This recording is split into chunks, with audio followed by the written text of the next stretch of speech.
undang-undang tentang hukum acara pidana yang lama, yaitu Undang-Undang 881, hukum acara pidana, undang-undang yang baru, Undang-Undang nomor 20 tahun 2025, KUHP yang lama, sama, Undang-Undang 1 tahun 1946, dan KUHP baru, Undang-Undang 1 nomor 2023.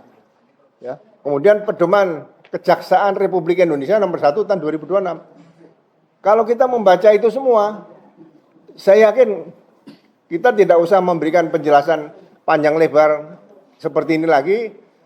Cukup pihak Kejaksaan Republik Indonesia mempedomani pedoman Kejaksaan tadi nomor 1 tahun 2026. Ya. Jadi saya tidak bicara Pak Jaksa hentikan, nggak usah. Itu di situ sudah sangat jelas. Ya. Ada masalah waktu harinya 14 dan 7 hari. Ya. Ada waktu bagaimana kalau berkas perkara tidak dikembalikan setelah diteliti oleh jaksa, diserahkan kepada penyidik, tidak dikembalikan dalam tempo 14 hari. Ya.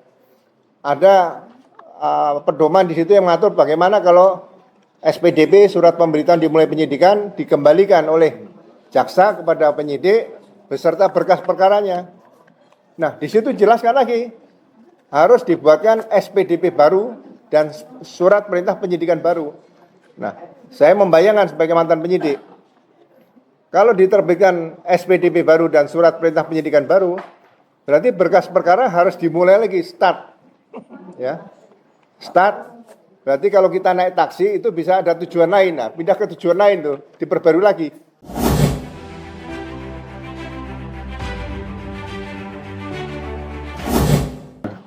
Oh yang ini? Yang ini ditaruh aja ke apa? Ini namanya mikrofon. Iya, mikrofon Pak, bukan speaker. Kalau Omon bilangnya itu speaker. Parah. Baik, terima kasih. Jadi makin hari makin jelas, makin hari makin dalam kita memahami perkara dugaan tindak pidana yang dilaporkan oleh Pak Jokowi, Presiden Republik Indonesia ke-7 ya. 7. Iya, 7. Ya, 7. Dan beberapa rekan-rekan warga masyarakat yang sebetulnya tidak punya kapasitas untuk membuat laporan. Ya. Jadi pasal 160 itu kan menghasut seseorang untuk melakukan tindak pidana. Tidak pidana apa? Ya kan, nggak ada tindak pidana. Jadi kalau dilaporkan, sekarang dibuatkan laporan polisi oleh Pak Roy, itu memang tepat seperti itu. Sehingga siapa menebar laporan palsu, dia akan menuai laporan polisi itu aja. Ya. Kemudian ada beberapa statement lah dari beberapa ada rekan saya warga masyarakat yang kalau saya menjelaskan itu, saya senang debat hukum ya. Senang debat hukum, tapi kadang-kadang yang tidak tahu ini ngajak debat kusir ya. Nah, kalau debat kusir kan harusnya di tanah kusir.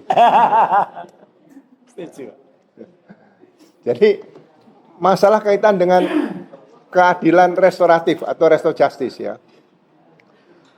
Kalau kita membaca peraturan kepolisian nomor 8 tahun 2021 tentang penyidikan tindak pidana berkaitan dengan keadilan restoratif, itu sudah sangat-sangat jelas ya.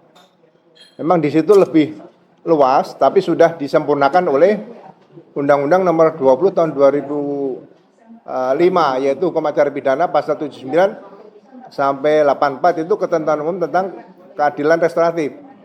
Kalau yang 85 dan selanjutnya itu adalah keadilan restoratif di tingkat penuntutan, beda ya. Jadi peraturan kepolisian nomor 8 tahun 2021, nah, kalau sudah ditempuh keadilan restoratif, kemudian terbit surat penghentian, surat perintah penghentian penyidikan atau SP3. Ya. Nah, SP3 ini jangan diartikan surat perintah pencabutan perorangan, jangan. Ya. Surat perintah penghentian penyidikan. Itu harus ditindaklanjuti lagi. Ini lebih tajam peraturan kepolisiannya, yaitu pengambilan barang bukti. Ya, jadi setelah ada SP3 yang diterbitkan kepada Pak Egy Sujana, Damai Lubis, ditambah sekarang Bung Rismon, ya, Kalau dipanggil Bang nanti kan lebih tua dari saya, nggak enak dipanggil Bung aja.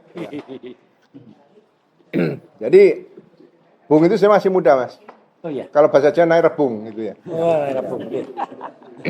Bayangin 709 barang bukti itu sudah harus dikembalikan kemana kepada dari mana barang bukti disita. Iya. Itu saya mencoba mendalami membaca peraturan kepolisian nomor 8 tahun 2021 ya, pasal 15 sampai 18. 3 pasal itu dalam RJ itu seharusnya bukan hal yang mudah melakukan RJ dalam 1 hari selesai. Ya. Jadi administrasi yang perlu ditanyakan lagi adalah apakah ada surat permohonan tertulis.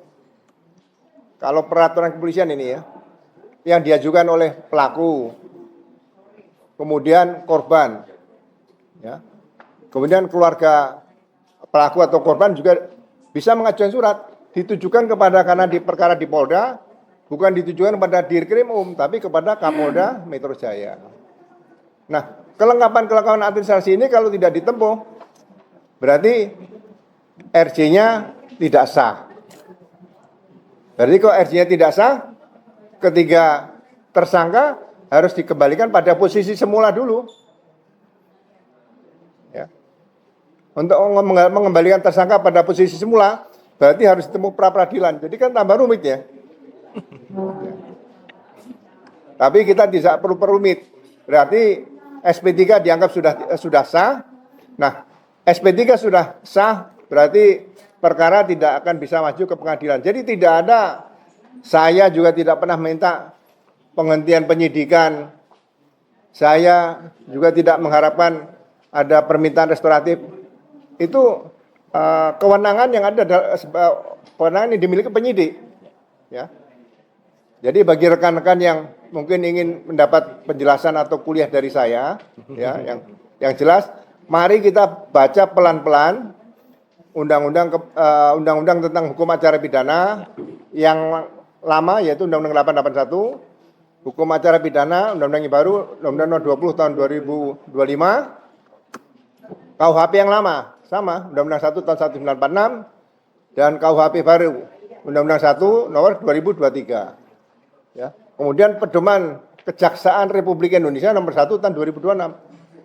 Kalau kita membaca itu semua, saya yakin kita tidak usah memberikan penjelasan panjang lebar seperti ini lagi. Cukup pihak Kejaksaan Republik Indonesia mempedomani pedoman Kejaksaan tadi nomor 1 tahun 2026. Ya. Jadi saya tidak bicara Pak Jaksa hentikan, nggak usah. Itu di situ sudah sangat jelas. Ya. Ada masalah waktu harinya 14 dan 7 hari, ya. Ada waktu bagaimana kalau berkas perkara tidak dikembalikan setelah diteliti oleh jaksa, diserahkan kepada penyidik, tidak dikembalikan dalam tempo 14 hari, ya. Ada pedoman di situ yang mengatur bagaimana kalau SPDP, surat pemberitahuan dimulai penyidikan, dikembalikan oleh jaksa kepada penyidik beserta berkas perkaranya. Nah, di situ jelaskan lagi, harus dibuatkan SPDP baru dan surat perintah penyidikan baru. Nah, saya membayangkan sebagai mantan penyidik, kalau diterbitkan SPDP baru dan surat perintah penyidikan baru, berarti berkas perkara harus dimulai lagi, start. Ya. Start, berarti kalau kita naik taksi itu bisa ada tujuan lain. Nah, pindah ke tujuan lain tuh, diperbarui lagi. Ya. Surat panggilan dimulai lagi, ya kan. Tapi yang pemeriksaan laboratorium kalau tidak perlu. Terus surat pemeriksaan sebagai saksi dimulai lagi, tanggalnya setelah SPDP baru. Oh. Ya. Ini yang sangat berat harus dipenuhi, itu aturan hukum acara pidana. Ya. Jadi sekali lagi jangan sampai dikatakan, ada yang mengatakan bahwa penghentian penyidikan itu tidak bisa diminta oleh siapapun. Ya. Dikatakan orang tersebut mengatakan kabar reskrim saja tidak bisa memerintahkan penghentian penyidikan. Tidak ada yang pernah menyatakan meminta kabar reskrim penghentian penyidikan, ya kan?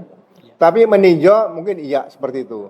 Ya, meninjau kembali nggak ada masalah. Sebagai warga masyarakat, fungsi pengawasan atau kontrol silakan. Ya. Jadi yang saya sampaikan ini, ya mohon maaf pada seluruh warga masyarakat Indonesia, ini sifatnya edukasi.